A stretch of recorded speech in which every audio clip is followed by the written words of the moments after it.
안녕하세요. 잘자갑TV의 명품 PD 한PD입니다. 자, 미국의 1분기 GDP가 나왔어요. 0.3% 마이너스 0.3% 성장. 완전히 역성장을 한 거죠. 1분기는 그래도 관세 영향은 없었을 텐데 미래가 걱정이 되니까 미국의 소비자들이 소비를 안 했다. 그렇게 보시면 되겠죠. 자, 1분기 국내 총생산 속보치 마이너스 0.3. 쇼크죠. 쇼크가 왔어요. 그래서 선물이 마이너스 358포인트. 잠깐 볼까요? 자, 이렇게 나스닥이 떨어지고 있어요. 잠깐 나스닥 차트를 잠깐 볼게요. 좀 보셔야 돼요. 자, 차트가 아직 반영이 안 됐는데, 자, 일단은 이게 오늘 얼마나 떨어지느냐가 중요한 것 같아요. 이 정도 떨어지면 추세가 상승 추세이니까 어느 정도 조정을 받고 다시 여기까지 갈 수 있겠죠. 어느 정도 예상은 했던 거니까, 그죠? 어느 정도 예상을 했던 거니까. 제가 그랬잖아요. 이번 주는 떨어졌다 올라갔다. 그러니까 올라갔다가 좀 떨어지고 있죠. 떨어졌다 올라갔다. 어떤 이 성장 쇼크에 대한 충격 흡수, 그죠? 그런데 만약에 심각한 지수가 계속해서 나온다, 그죠? 심각한 지수가 계속해서 나온다.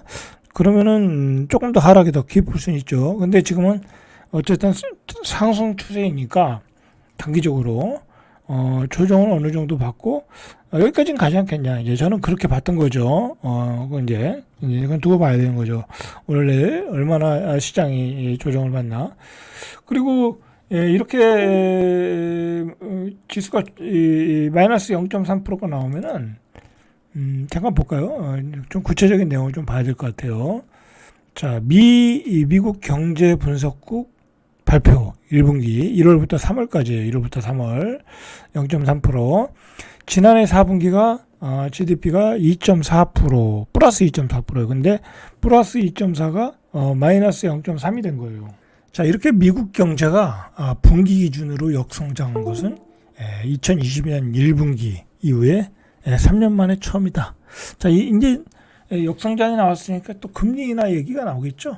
또 그런 거로 또 주식은 또 올라가는 거예요. 자, 미국의 3월 상품 무역 적자예요, 적자.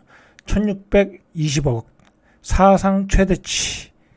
적자가 사상 최대치. 이제 이런 게 이제 1분기 GDP 쇼크를 키운 거죠. 자, 만약에 이렇게 미국 경제가 흔들리고 시장이 무너지기 시작하면 정책 결정자들이 무역 전쟁 완화라는 출구 전략을 모색할 수도 있다. 그러니까 오히려 역성장이 오히려 관세 완화 정책을 또 펼 수도 있겠다. 뭐 그런 얘기죠. 그러나 지금처럼 강경한 입장을 고수할 경우에는 6월에서 8월 중에는 경기 침체한다. 그러네요. 그죠? 이 관세 정책을 계속 이대로 펴.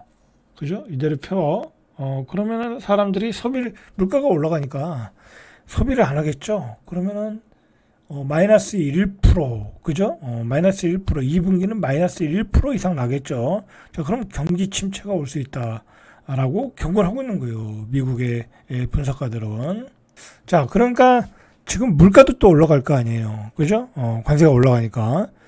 개인 소비 지출, PC, 물가 지수도 1분기에 3.6%. 많이 오른 거예요. 지금 많이 오른 거야.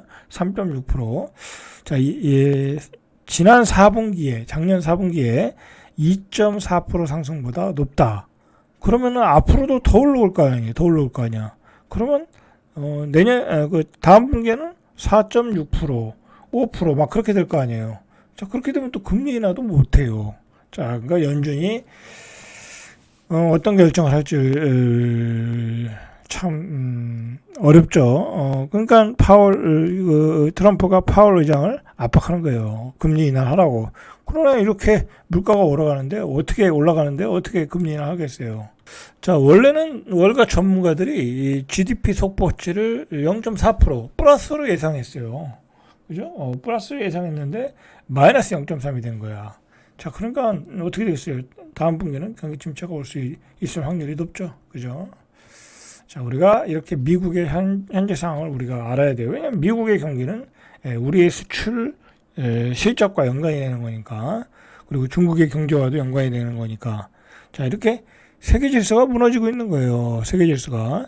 자, 이 세상이 어떻게 변하고 있는가, 그죠? 세계의 질서가 어떻게 변하고 있는가. 자, 그걸 제일 뭐랄까요, 잘 알고 있는 분이 있어요. 바로 세계 최대 헤지펀드 브리치 워더 어소시에이츠의 설립자 레이 달리오예요. 자, 이 사람은 어떻게 보면 뭐 헤지펀드의 뭐 구루라기보다는 철학자 같은 사람이죠. 역사가 철학자 같은 사람이에요. 중장기적으로 보면 이 사람 얘기가 거의 맞아요. 자, 이 사람이 뭐라고 예언을 했냐면 세계 질서에 변화가 오고 있다. 대비하라라는 얘기예요. 대비하라. 자, 트럼프가 등장을 하면서 관세 정책으로 인한 혼란을 수습하기엔 이미 늦었다. 그래서 그동안의 미국을 중심으로 한 세계 경제 질서가 무너지고 있다. 자, 그러니까 옛날에는 미국에다 포커스를 맞춰가지고 모든 정책을 피고 계획을 세우고 그렇게 했는데, 이제 그런 옛날에 미국 중심의 패러다임은 깨졌다. 자, 이거 사실 레이 달리오가 이거 작년부터 이야기한 거예요. 그죠? 이거 아주 명심해야 돼요. 이거 특히 우리 그 정책 위반자나 또는 대기업에 있는 사람들은 자, 이런 말을 잘 들어야 돼요.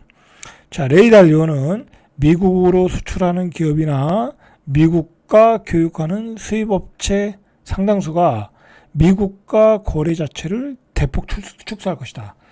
관세를 이렇게 때리면 기본관세 10%, 상호관세 뭐 15%에서 한 25% 또는 30%까지 때리면 미국과의 거래를 축소할 거라는 거야. 어차피 뭐 관세 때려가지고 미국에다 팔아도 팔리지가 않으니까, 그죠? 팔리지가 않으니까. 그리고 어차피 또 미국 제품을 수입하는 나라는 또 고관세를 때려야 될 거 아니야. 똑같이. 자, 뭐 중국 같은 경우에 그러면 또 미국 제품이 안 팔리고. 그러니까 미국은 굉장히 무리를 줬다. 뭐 그런 얘기죠. 자, 결국 미국과의 상호 의존도를 근본적으로 줄여야 된다는 현실을 받아들이고 있다. 받아들여야 된다. 자, 그래서 구체적으로 보니까 미국 내 중국계 생산자, 투자자, 중국 내 미국계 기업, 혹은 미한국을 잇는 공급망에 참여한 이들은 더 이상 다음 협상 결과를 기다릴 여유가 없다. 자, 질서는 깨졌으니까 이제 다음을 준비해라. 그죠? 다음을 준비해라. 그런 얘기예요. 그런 얘기야. 자, 결국은 미국 중심에서 탈미국을 하라는 얘기죠. 탈미국 하라. 이제 자, 보시죠. 세계 경제 질서가 재편될 것이다. 자, 그러면서 미중 간의 상호 의존도가 축소될 거고, 이제 그동안 미국과 중국 간에 뭐 이렇게 교육량이 많았잖아요. 자, 그것도 축소될 것이고, 전 세계에서 미국과의 무역과 자본시장 문제, 군사 관계까지 문제가 확산되고 있다. 자, 이렇게 되면 또 전쟁도 많이 일어난다고 그래요. 그죠? 무역 때문에 어떤 세계 공급망 때문에 질서가 유지가 됐는데 그게 깨지면서 전쟁이 일어날 수 있다라는 거야. 그죠? 자, 이제 상당수 국가가 미국 중심의 구조에서 벗어나 새로운 연결망을 구축하는 방향으로 전환을 모색할 것이다. 라는 거죠. 자, 거기에 이제 중국이 새롭게 등장을 하고, 러시아가 또 새롭게 등장을 하고 있고, 이제 그렇게 가고 있는 거예요, 지금. 자, 이런 게 바로 이제 약달러의 신호라는 거죠. 약달러의 신호. 자, 미국이 이 세계 최대의 제조업 상품 소비국이죠. 과잉 소비를 지탱하는 최대 채권 발행국이라는 구조 자체가 지속 가능하지 않다. 그러니까 이제는 미국이 세계 최대 소비국이 될 수도 없고, 뭐 관세를 높였으니까, 그리고 최대 채권을 발행하는 국가도 될 수도 없고, 그죠? 미국에 수출하고 돈을 빌려주면 달러로 안전하게 상환을 받을 수 있었죠. 우리가 수출해서 번 돈을 가지고 미국의 채권을 사서 그거로 달러 이자를 받아 먹었잖아요. 그런데 트럼프가 뭐라고 그랬어요? 사악한 국가다. 그렇게 표현했잖아요. 그죠? 자, 이제 안 된다는 거야, 이제 그게. 그러한 기대는 순진한 믿음이니까 전략을 수정해라. 레이 달리오가 경고하고 있어요. 자, 여러분들 어떻게 보면요, 지금 우리가 생각하는 세계 질서는 다 무너졌어요. 생각해 보세요. 예, 지금 러시아와 우크라이나의 전쟁의 평화협상 과정을 보세요. 예, 트럼프가 어떻게 나오나. 그냥 땅 다 내주고, 그죠? 땅 다 내주고, 그동안 거기서 휴전하고, 니네가, 저기 휴전하고, 땅 줄 거 다 주고, 그리고 너네한테 부담했던 그 군사 비용, 그거 자원으로 다 달라는 거잖아요. 어? 이제 뭐 우방이고 뭐고 없어요. 그냥 누가 먼저 가서 뺏어 먹나, 그죠? 뽑아 먹나, 털어 먹나, 어떻게 보면 신제국주의야. 그죠? 그 입장 바꿔 생각을 해보세요. 만약에 우리나라에서 전쟁이 일어났어. 그죠? 근데 러시아와 중국이 막 북한을 지원해 주는 거야. 그럴 수 있잖아요. 걔네들은 같은 공산국가니까. 근데 우리도 막 미국이 지원해 줬어. 응? 지원해 줬어. 그래서 막 전쟁이 났는데, 이제 더 이상 안 되겠어. 전세도 불리하고. 그러면 미국에서 압박을 하는 거야. 야, 땅 반 내주고, 반은 내주고, 그리고 협상해라. 그리고 그동안 우리가 줬던 돈 다 내놔. 우리가 군사비 지원했던 돈 다 내. 그거 똑같은 거예요, 그게. 그러니까 이제 예전에 우리가 생각했던 순진한 그 우방, 세계 질서는 다 무너진 거예요, 이제. 다 무너진 거라니까요. 참 우리는 위험한 시대에 앞으로 살 가능성이 많아요. 뭐 우리야 뭐 몇십 년만 살면 살다 가면 되지만 우리 아이들 세대는 굉장히 험악한 시대에 살 가능성이 많아요. 그죠? 자, 세계 질서의 근본적인 변화에 대응을 할 시점이다. 자, 레이 달리오가 이렇게 경고하고 있어요. 정책 결정자, 투자자, 리더들이 단기 시장 움직임이나 당일 뉴스에 따라 입장을 바꾸는 단기 대응을 멈추고 세계 질서의 근본적인 변화에 대응해야 할 시점이다. 여러분, 이거 우리 지도자들이 명심해야 될 이야기예요. 그죠? 제가 기자라면 이런 질문을 할 것 같아요. 대권 후보들한테. 자, 미국은 그렇고, 자, 우리의 상황을 봐야죠. 우리의 상황도 심각해요, 지금. 자, 여러분, 우리가 심각한 건 두말할 나위 없으니까, 그건 수주도 잘 안 되고, 내수도 전혀, 붕업이 안 되는 거고, 그리고 또 지었던 집들은 팔리지도 않고, 그죠? 팔리지도 않고. 참 요즘 굉장히 위험한 시기예요. 굉장히 위험해요. 지금 건설사들이 굉장히 위험해요. 제가 봐도. 왜 위험한지를 한번 보세요. 왜 위험한지. 자, 3월에 악성 미분양이 2.5가구, 2만 5천 가구. 그러니까 이게 다 미수금이야. 야, 이게 나가야 팔려야지 내가 돈을 받는 거 아니에요. 그러면 내가 공사업체들한테 돈은 다 줬어. 무슨 돈으로 줬어요? 은행에서 빌려서 준 거잖아요. 그럼 이자가 계속 나올 거 아니에요. 11년 7개월 만에 최대다. 이 건설사들이 요즘 왜 위험하냐면 이거는 소위 말해서 우리가 쌀이니 그다음에 빵이니 그런 거는 아무리 경기가 안 좋아도 우리가 먹어야 되는 거니까. 의약품이니 우리가 아프면 병원 가야 되니까. 아프면 병원 가야 되잖아요. 경기가 불황이라고 해도. 그런 건 소비가 되지만 건설사들이 짓는 상품들은 경기가 나쁘면 소비가 안 돼요. 팔리질 않아. 누가 경기가 안 좋은데 가서 건물을 짓겠어요? 상가를 짓겠어요? 그죠? 경기가 안 좋은데 내가 새 아파트 살 일이 있어요? 그죠?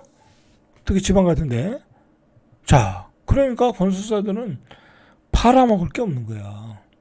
서울에서 입지 좋은데 아파트 분양해서 팔아먹는 거 외에는 팔아먹을 게 별로 없는 거야. 지방에 좀 분양가 입지 좋은데 싸게 분양하는 거 외에는 팔아먹을 게 없는 거야, 건설사들이.